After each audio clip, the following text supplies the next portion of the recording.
Holidays-nale, adu namma GT Holidays da. GT Holidays, South India's #1 travel brand. You know you are special when you're with GT Holidays. TDS. Vijay அந்த rally இதில் நடந்த பிரச்சனைகளும் தமிழக அரசு கையாளுற விதமும் NDA எம்பிக்கள் குழு அமைத்து அதுக்கான விஷயங்களை பேசுகிறதையும் நீங்கள் எப்படி பாருங்கள்? இவர் கேட்ட சில கருத்துக்களுக்கு முதல்ல பதில் சொல்லிடுறேன். உங்களுடைய கேள்விக்கு ஒரு 10 நிமிஷம் திமுகவுடைய வரலாற்றில் வச்சு பார்த்தா இந்த மாதிரி யாராவது எதிர்க்க வந்தால் எப்படி திமுக அதை கையாளுங்கிறதுக்கு நான் வர்றேன். சார், அவரை பார்க்க ஏன் சார் கூட்டம் வர்றாங்க? அவர் என்ன காசு கொடுத்து குவார்ட்டர் வாங்கி கூப்பிட்டு வர்றாரா, இல்லை அவங்களாவே வராங்களா? ஒரு மாநாட்டிலும் செத்து போகிறார்கள், அதையும் மீறி ஏன் சார் வர்றாங்க? நீதிபதி கேட்டிருக்கார், அவருக்கு பெண் ரசிகர்கள் அதிகம்னு சொன்னால், பெண்கள் அங்கே வருவாங்கன்னு சொன்னால் நீ அதுக்கேற்ற பாதுகாப்பு கொடுக்க வேண்டுமா வேண்டாமான்னு கேட்டிருக்காரு. நம்பர் 1. அதே மாதிரி குழந்தைகளை எடுத்துக்கொண்டு வர வேண்டாம்னு சொன்னது விஜய் மட்டுமல்ல, வேறு யாரும் மட்டுமல்ல, காவல்துறை போட்ட கண்டிஷனில் அது ஒன்று இருக்குது. குழந்தைகளை அனுமதி எதுக்கு அனுமதிச்சிங்க? அவங்க உங்களை தாண்டி தானே உள்ளே வரணும். 4:30 மணிக்கு மேலே ஏன் ஒரு பக்க ஏரியாவில் மட்டும் பேரிகேடு வந்தது? இதெல்லாம் சோஷியல் மீடியாவில் பேசியாச்சு. நாம் முக்கியமாக பேச வேண்டியது என்ன அப்படின்னா, 5000 பேரை விஜய் கூட்டிகிட்டு வரல, நாமக்கல்லேருந்து கரூர் வரைக்கும் அவன் பின்தொடர்ந்து வர்றான். அதற்கு அவர்களுக்கு காசு கொடுத்துருக்காங்களா? அதுக்கு எங்கேயாவது ப்ரூஃப் இருக்கா? உங்ககிட்ட நிறைய மீடியா இருக்கு இல்லையா? வைத்து என்ன பண்ணீங்க? அந்த போஸ்டர் ஓட்டணும் சொன்னா பாருங்கள், செத்து போயிட்டான் பாருங்கள், அப்பாவி தற்கொலை பண்ணிட்டு செத்து போயிருக்கான் பாருங்கள். அந்த போஸ்டர் ஓட்டணும் உண்மையை சொன்னதுக்காக செத்து போனான் பாருங்கள். அந்த மாதிரி நீங்கள் ஈஸியாக ப்ரூவ் பண்ணலாமே.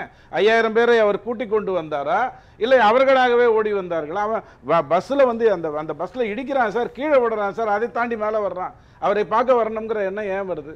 அவர் அரசியல்வாதியா? விஜய் அனுமதிச்சாரு இப்படி கூட வர்றது வேண்டாம் அப்படின்னு ஒவ்வொரு பகுதியிலும் தடுத்து நிறுத்தி. ஜெயலலிதா அம்மா ஒரு விஷயத்தை ரொம்ப அழகா சொன்னாங்க. காலில் விடுறது எனக்கு பிடிக்காது, காலில் விடுறது ஒரு ஆம்பளை, நான் என்ன தூக்கி நிறுத்தணுமா? இல்லை நீ காலில் விழுந்தேங்கிறதுனால உன் பதவி விட்டு நான் தூக்கணுமா? நான் என்ன பண்ணணும்னு சொல்லுங்கன்னு கேட்டாங்க. அந்த மாதிரி ஒரு நடிகரை பார்ப்பதற்கு இத்தனை பேர் வர்றாங்கன்னு சொன்னா அவர் என்ன சொல்லணும்? வரக்கூடாதுன்னு சொல்லணுமா? யாரும் வரக்கூடாதுன்னு சொல்லணுமா? அடுத்தது நீங்கள் இன்னொன்று என்ன கேட்டிங்கன்னா, விஜயுடைய ரசிகர்கள் விஜய்க்கு தான் சார் சாதகமாக பதில் சொல்லுவாங்க. நான் இல்லைன்னு சொல்ல. அப்போ செருப்பால் அடித்தவன் யார்? செருப்பு வீசினவன் யார்? அவர் மொத்தம் என்ன 48 மணி நேரம் அங்கே இருந்தாரா? 7வது நிமிடத்தில் முதல் செருப்பு வந்தது, 3வது நிமிடத்தில் 2வது செருப்பு வந்தது. நீங்கள் படம் காட்டுறதுக்கு செருப்பு எங்கேருந்து வந்தது? விஜய் ரசிகர்கள் அடிப்பாங்களா? கவுக்குள்ளே பூந்தது யார்? அடுத்த கேள்விக்கு வர்றோம். எஃப்ஐஆர் தான் இருக்கிறதுலே தமாஷு, தாமதத்தினால தான் இது வந்தது. அப்போ நான் ஒரு உதாரணம் கேட்குறேன். நாளைக்கு நான் மீட்டிங் நடத்த போகிறேன், டிடிஎஸ் ரவியை பார்க்குறதுக்கு நிறைய பேர் வர போகிறாங்க. சும்மா வச்சுப்போம், என்னப்போ என் ஃப்ளைட்டு கேன்சல் ஆகிடுச்சு, நான் 2 மணி நேரம் லேட்டாக போகிறேன், அந்த க்ரௌடில் எல்லாம் செத்து போயிடுவாங்களா? மத்தியானம் 3 மணியிலிருந்து அங்கே என்ன மாதிரியான க்ரௌடு வருதுங்கிறத பார்க்குறாங்க. ரசிகர்களை பொறுத்த வரைக்கும் காலையிலேருந்து அவர் எங்கே போகிறாருங்கிறது யூடியூப்பில் வருது. நாமக்கல்லையே 3 மணிக்கு தான் பேசிக்கிட்டு இருக்காரு, 4 மணிக்கு தான் பேசிக்கிட்டு இருக்காரு. இங்கே வரணும்னா 6 மணி ஆகும்னு அவனுக்கு நல்லா தெரியும். கடைசி நேரத்தில் அவன் வர்றான். இதை யூகிக்க முடியாத அளவுக்கு காவல்துறை இருக்கு அப்படின்னு கேட்டால் அதுக்கு நீங்க பதில் சொல்லுங்க. என்னை பொறுத்த வரைக்கும் திமுக தன்னுடைய அரசியல் எதிரிகள் என்று யாரையெல்லாம் நினைத்ததோ அவங்களை எப்படி கையாள நினைத்ததுங்கிறதுக்கு ஒரு 2-3 உதாரணம் சொல்லிடுறேன். எம்ஜிஆர் அவர்கள் வர்றாரு, அவர் அவருக்கான வாய்ப்புகள் தெளிவாக இருக்குது அப்படின்னு தெரிஞ்சதுக்கு அப்புறம் அவருடைய திரைபிம்பத்தை உடைப்பதற்காக முத்து என்பவர் திரைப்படத்துறைக்குள்ள கொண்டு வரப்படுகிறார். முத்துவே அதை ஒற்றுக்கொள்ளவில்லை, எம்ஜிஆர் அதை அழகாக ஏற்றுக்கொண்டார். இது ஒரு வரலாறு. ஜெயலலிதா அம்மாவை சட்டசபைக்குள்ள ஒரு குற்றம் வந்ததுன்னா எஃப்ஐஆர் போட முடியாது. சட்டசபைக்குள்ள அவங்க ட்ரீட் பண்ணப்படுறாங்க. அவங்க அரசியலில் சை அவுட் ஆகணும், இங்க இருக்கவே கூடாது என்கின்ற எண்ணம் அவங்களுக்கு வரணுங்கிறதுக்காக அந்த வேலையை அவங்க கிட்ட பண்றாங்க. வைகோ ஐயா ஒரு கட்சியை தொடங்குறாரு, வெளியில போய் தெளிவா பேசுறாரு. இப்போ காவல்துறையினர் பாதுகாப்பு கொடுக்கல அப்படிங்கிறதுக்கும் திமுகவுடைய வரலாற்றை நீங்க திருப்பி பார்க்கறதுக்கும் இங்க என்ன காரணத்துக்காக? நீங்க தாவேகாவுடைய நிர்வாகிகள் காவல்துறையினர் பெர்மிஷன் கொடுத்துட்டாங்க, அவங்களால முடிந்த அளவுக்கு கொடுக்குறாங்க. பட் இன்னும் ஒரு மாநாட்டை நடத்துறவங்க, ஒரு ரேலி நடத்துறவங்க ஒவ்வொரு விஷயத்துக்கும் எவ்வளவு முக்கியத்துவம் கொடுக்கணும் தன்னுடைய ரசிகர்கள். அரசியலுக்குள்ள விஜய் வந்தா ஓட்டுகளை எல்லாம் பிரித்துருவாரு, ஓட்டுகளை எல்லாம் எடுத்துருவாரு, முதலமைச்சர் ஆயிடுவாருன்னு ஒரு பிம்பத்தை கட்டமைச்சிருந்தா அவங்களுக்கு இந்த அரசியல் தெரியாது. அந்த அரசியல் தெரியாதனால ஒரு கூட்டம் வரும், தானே கலைஞ்சு போயிடும், ரசிகர்கள் தானேன்னு அப்பாவியா நினைச்சதும் நிர்வாகிகள் வந்து சம்பந்தம் இல்லாமல் பொறுப்பெடுத்துக் கொள்ளாமல், அதில் என்ன ஒன்றும் குழப்பமே இல்லை. தமாக நிர்வாகிகள் பொறுப்பெடுத்துக் கொண்டிருக்க வேண்டும், அதை நான் இல்லைன்னு சொல்லலை. ஆனால் எவ்வளவுக்கு கண்ட்ரோல் பண்ண முடியும்? ஒரு போலீஸ் கண்ட்ரோல் பண்ண முடியாத, காவல்துறை கண்ட்ரோல் பண்ண முடியாத விதத்தை எப்படி ஒரு தாவேகா நிர்வாகி மட்டும் கண்ட்ரோல் பண்ண முடியும்? அங்க ஒரு ஆம்புலன்ஸ் வருது, அதுல இருந்து ஒரு 12-20 பேர் இறங்கி இருக்கலாம் செருப்போட, செருப்பு வீசத்துக்காக தெரியாது.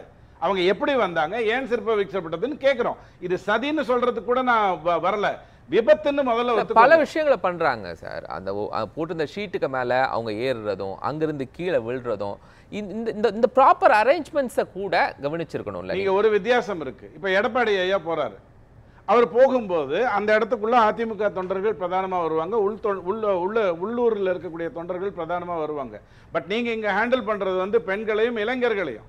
அதை நீங்க முதல்ல வித்தியாசம் புரிஞ்சுக்கணும். இதே ரோட் ஷோல அவருக்கும் இவருக்குமான வித்தியாசம், இளைஞர்களை ஹேண்டில் பண்ண நினைக்கிறீங்க. அவனுக்கு தெளிவா தெரியுது, அவர் அங்கேருந்து கிளம்பிட்டாரு, இங்க வர்றதுக்கு இன்னும் 2 மணி நேரம் ஆகும், இவ்வளவு பெரிய கூட்டம் வந்துருச்சு, நான் அவரை பார்க்க முடியாது, நான் வீராவேசம் காட்டுறேன் பாருட்டு மேல நிக்கிறான்.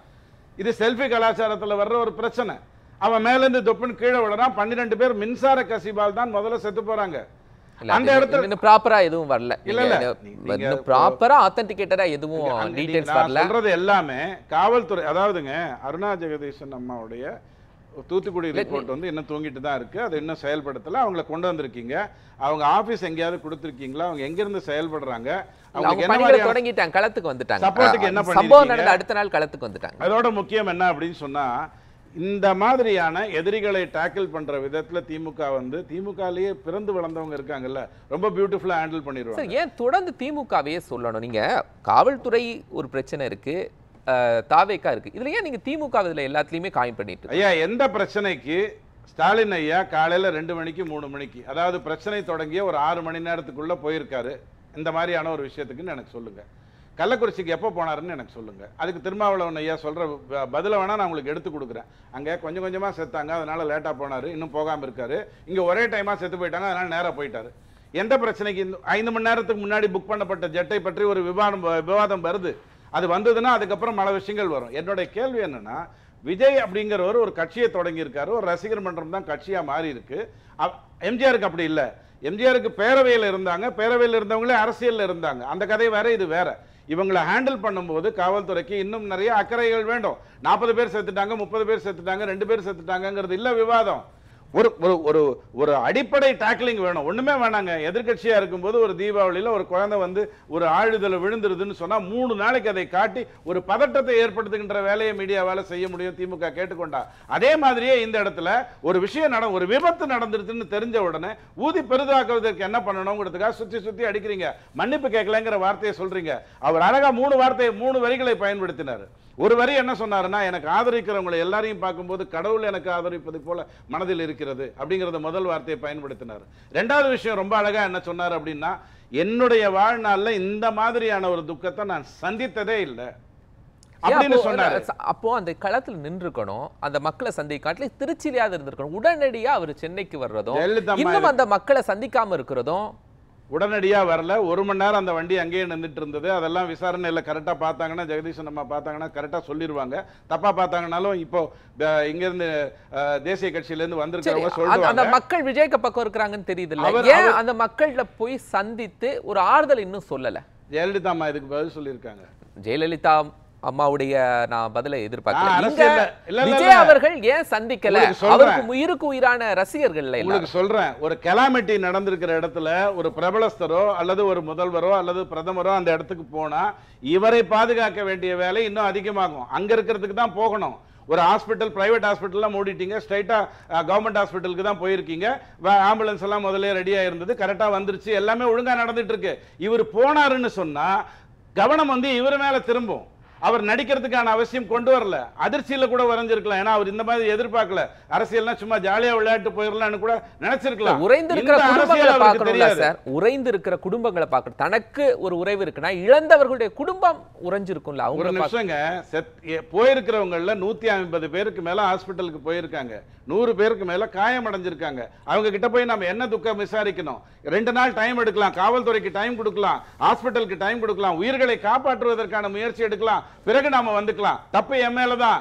நான் வந்து பிரபலமா இருக்கேன், இந்த மாதிரி அரசியல் எதிரிகளுக்கு முன்னாடி நிக்கிறேன், அவங்களை நான் விமர்சிக்கிறேன்.